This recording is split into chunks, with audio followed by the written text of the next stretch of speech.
Good day everyone, I am January Villanueva and I will be reporting about Lesson 3, Less Stress, More Care. So are you all familiar with stress? So stress is often described as a feeling of overwhelmed, worried, or run down. Diba kita? In our daily lives, we experience stress. In our school, environment, everywhere. Stress is everywhere. So stress is the kanang nakay problema si kaga overthink. Murag dagan gyud kang gipanghuna-huna na mo na makakos na siya og stress. So there are two types of stress.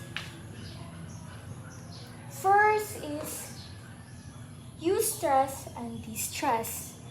So, ang eustress is a stress in daily life that has positive connotation. So, ang stress kuno, dili ra siya na ay negative, but also positive. Kay, ang mag-stress ka, tas, example ana is, when you are stressed in your school, imo una-unaon ng stress, mas stress gud ka. But sa eustress, imo na siyang ang stress, imo siyang gihimo og motivation to do hard, to work hard, and to make your dreams come true. While ang distress, na negative effect of stress, mauna ni siya ang mga depression, si kag ka-overthink, mauna nang si kag ka-stress, dayon na-stress na pug ka, sige. While ang eustress kay the motivation to work hard, hindi ka maguna-hunaan ng think positive na pug ka, na siya. While there are three types of general stress syndrome. So, ang alarm stage. So, are we all familiar what is alarm stage? So, ang alarm stage, this is when we feel the stress, we feel alarm. Muna siya na siya, uy, naay problema. Masaon man niya, iya ba ning i-fight? Or iyang i-give up? So, maano na siya dire. Then, sa stage of resistance is the acquired adaptation is lost if the individual is subject to still greater pressure to the stressor. Dire, kabalutan ng when we adapt, but sigig na ay problema, ato ang kalawasan jud siya, mo resist jud siya. Kaya not every situation kaya jud nato, we have to rest. This is when diri na siya na mo repeat ang nanatay awareness if kaya ba ni nato or no. Dayon diri sa exhaustion stage, the body dies because it has used up all the resources. Kaning diri na stage siya, panalagsa ra jud ni siya. Kay our mindset, kay dili jud ta, di ba, as we Filipinos, dili jud ta mo give up. Ug kuan di ta mo give up. Dayon kay we fight for dreams para ma-fulfill atong dreams. Mao diring stage mga panalagsa ra jud ni siya. Katulad ng mga dali ra kayo mawalaan og motivation, dahil ra kayo mag-give up. Diri na siya, exhaustion stage. So, next is, if naa siya stress disease. So, stress disease only occur if there is an error in general stress syndrome. They will not develop if our adaptation is facilitated by improved perception and interpretation. Muna siya, if kanida ko no, kung naay usang walaan diri na mo occur ang stress syndrome. Diri na makita ang mga sakit-sakit as we all know that stress it is not a joke. It will damage our mental health but also atong physical. Kay di ba mahal ta ma-depress ta, di ta makakaon. Sige ta gahuna-huna wala ta sa atong hunahuna dira na ma-occur ang stress disease. Murag na tayo gana, maong kasakit ta, tira na siya. While chronic stress may affect our physical and psychological mental state. Diri na is when mulahi na ba? Mulahi na itong mga problema. Chronic, di ba? As we know, chronic is a stress due siya na labi na kayo, grabe na kaayo. Ano siya? Dayon, so are you curious how stress begins? So, how stress begins. So when we are stressed, our emotion is processed by our amygdala. So, amygdala is the part of the brain. Muna siya kaning orange muna siya yung amygdala. If nada kuno tay problema, ang amygdala daw kuno may mo process siya dayon mapaingon sa hypothalamus. Our emotion response to stress will send information to our hypothalamus. So, ang stress, magikan na siya sa amygdala. Dayon, mo-proceed siya sa hypothalamus. Dayon, pagawman, when the note that hypothalamus is the command center of our brain and amygdala is part of our brain. So, muna siya, hypothalamus kanang blue. Dire na siya, di paingon siya dire.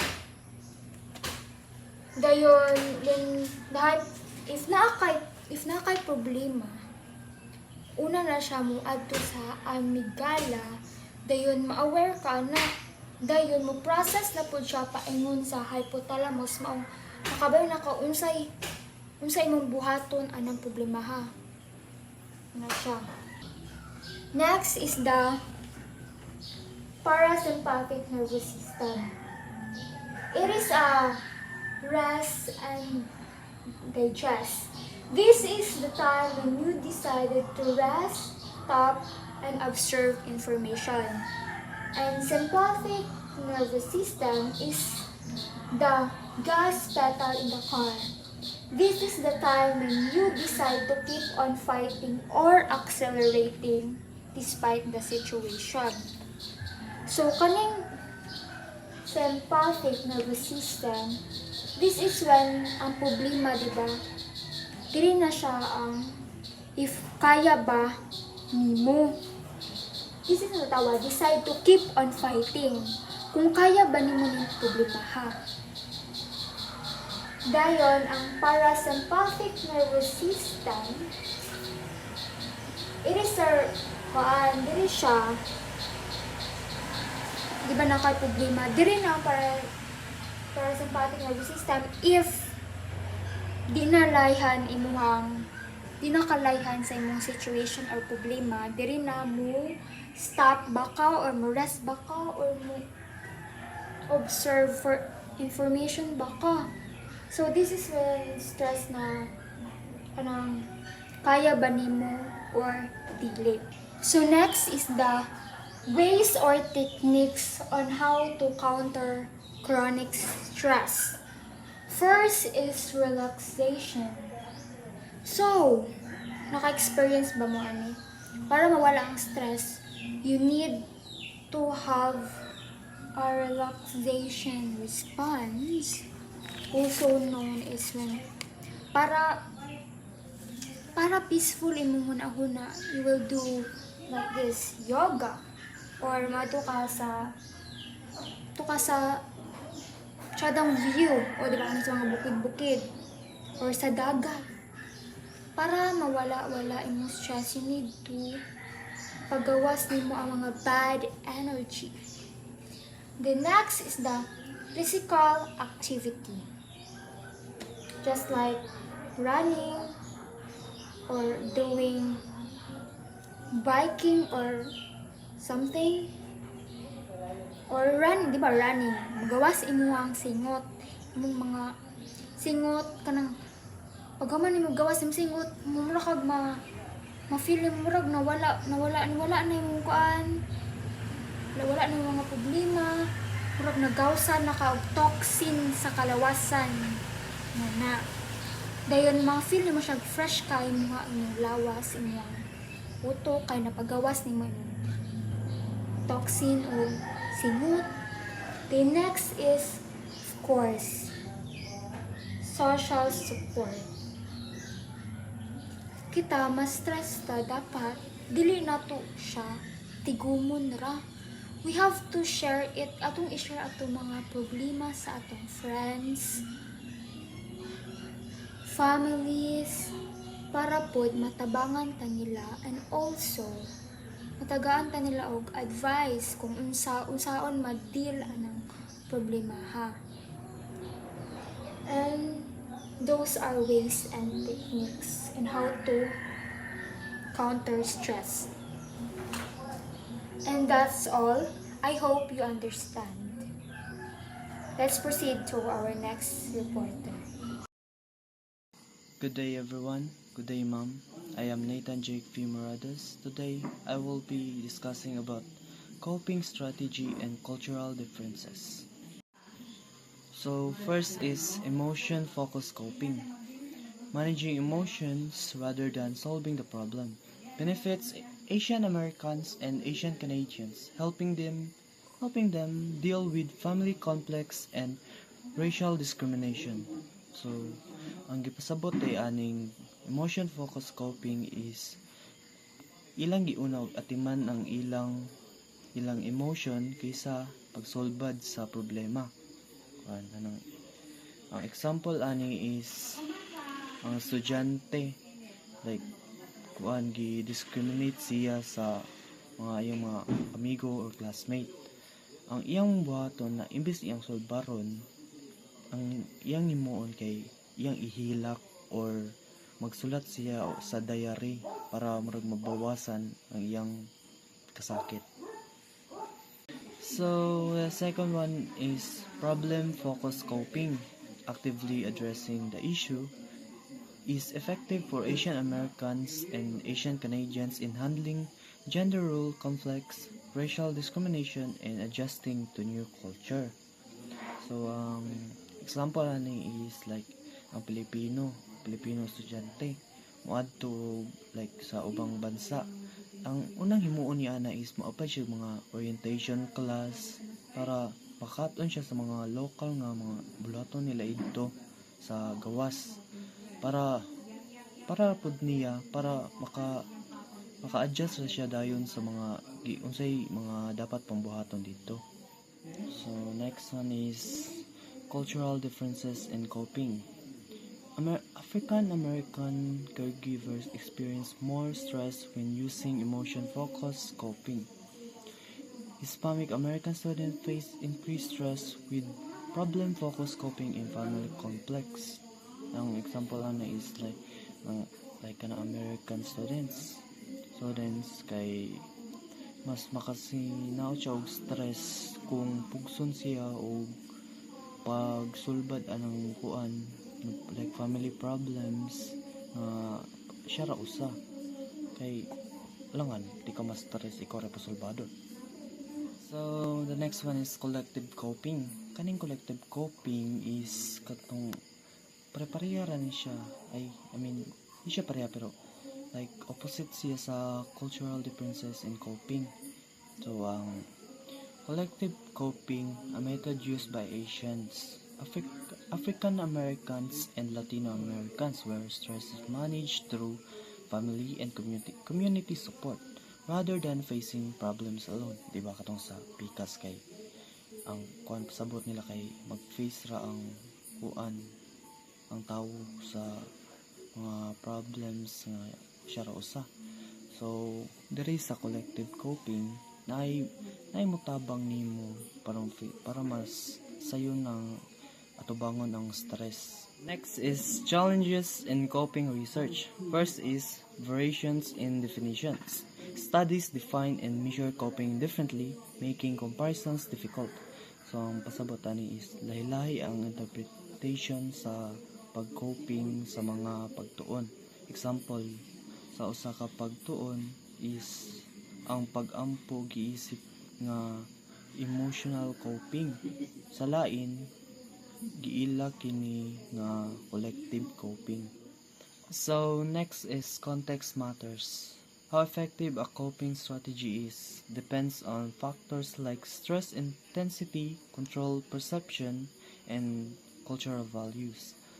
So ang ipasabot ani is ang kalampuson sa coping strategy depende na sa kultura, sitwasyon o pagbati sa mga kontrol. So ang example is ang problem solving epektibo sa trabaho pero basin dili muhaom sa mga problema sa uban sa pamilya nga sensitive kaayo ani. Next one is mixed coping strategies. People often combine different coping methods instead of relying on just one. So, ang pasabot ani is ang mga tawo kasagaran nagamit og daghang klase sa coping, dili ilang usa. So, example ani is ang usa ka estudyante na stress nga iyang gipamagi sa paghilak. So, ang tawag ana is emotional. Ang usa pod kay istorya siya sa iyang mama. So, ang tawag ana is collective coping. O naghimo og plano sa pagtuon is problem focus. So, the next topic is self-care therapy. The first one is pause and plan. When overwhelmed, take a deep breath and break tasks into manageable steps instead of focusing on everything at once. So, ang pasabot ani is kung mag-overwhelm na imong mga problema, ginhawa og hinay og buhata ang mga buluhaton binagus-a or step by step. Example, sa lugar nga mataranta siya, naghimo siya og task list para maghinahinay niya matapos. So, the next one is acknowledge feelings. All emotions are normal. Naming and accepting them reduces their impact. So, ang example ani is like nagsulti ka sa imong kaugalingon nga nasuko ko pero normal ra ni yung or makaya ra ni nako like kana pong like gikapoy na ka pwede ra na musulti ra ka sa imong kaugalingon nga makaya ra ni nako. Next one is find support. Talk to someone who listens without giving advice. Simply being heard helps process emotions. So ang sabot ani is mag-istorya siya sa usa ka tawo nga nagpaminaw lang og nagpahulay sa iyang gibati nga dili siya mohatag og advice like ang uban man gud kung mohatag ka og advice nya ga-rant siya nimo murag musamot ba. So ang pwede mo na is maminaw lang ka sa iyang mga ipangsulti. The next one is maintain routine. Doing small familiar tasks like cooking or cleaning provides a sense of control. Like, di ba ka nang stress na kay ka? Like, schoolwork, inana, dahang galamon. So, ang tiyada po mo na is mga ginahimo niyo mo kada adlaw sa inyo. Like, muna lagi na magluto, maglimpyo, or unsa pa para makawala sa imong stress. Next one is be patient with yourself. Stress reduces productivity. So, allow extra time for tasks. So, di ba, nakay buluhaton ron. Ganahan ka nga mahuman nimo karon adlaw pero wala nimo nabuhat. Ayaw ko na una nga like para murag mudugang sa imong ka-stress. Una na nga dagan pa kang oras para napay usunod ugma para mahuman na nimo. Ayaw ko na una dayon ang mahuman nimo dayon karon tanan. So, the next one is self-care practices. So, natin rin ang mga practices para sa imong kaugalingon. Una is sleep 6 to 9 hours to restore energy. Next is eat balanced meals to stabilize mood and concentration.